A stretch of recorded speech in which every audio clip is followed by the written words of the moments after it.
Au Tibet, quand quelqu'un meurt, son corps est découpé en morceaux puis donné en pâture aux vautours, et chez eux, c'est la plus belle chose qu'on peut faire pour un mort. Ça s'appelle le jator.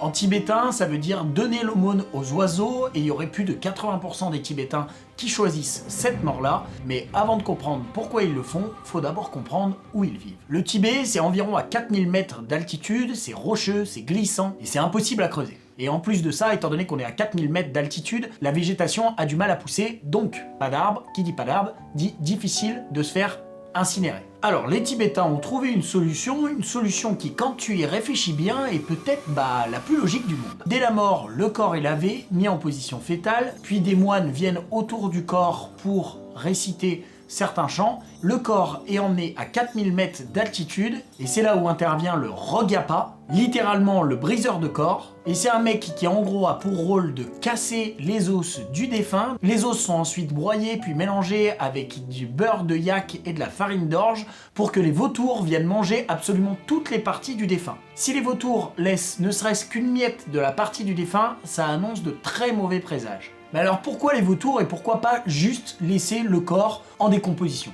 Eh ben parce que les Tibétains, ils sont majoritairement bouddhistes. Et dans la religion bouddhiste, en fait, le corps, ce n'est qu'un véhicule pour l'âme. Donner son corps aux vautours, chez eux, c'est considéré comme le dernier acte de générosité. Chez eux, les vautours sont pas du tout considérés comme des charognards comme chez nous. En fait, eux, ils sont des esprits célestes qui transportent l'âme vers le ciel. Et ces cérémonies, elles se passent pas n'importe où. Il existe des sites sacrés désignés qu'on appelle les sky burials. Aujourd'hui, il existe encore environ 1000 sites de sky burial au Tibet. Cependant, malgré une tradition qui est très ancrée chez les Tibétains, les Chinois font tout pour les interdire. D'ailleurs, c'est pas le sujet de cette vidéo, mais les Chinois avec les Tibétains, leur relation se passe pas très bien pour ceux qui connaissent la géopolitique. En Occident, on enferme les morts dans une boîte pour ne plus jamais les revoir. Chez eux, ils les donnent en pâture à des oiseaux pour être le messager de Dieu et partir vers l'au-delà. Lequel des deux a vraiment accepté la mort? Vous avez 3 heures et n'oubliez pas qu'on est toujours le contre quelqu'un.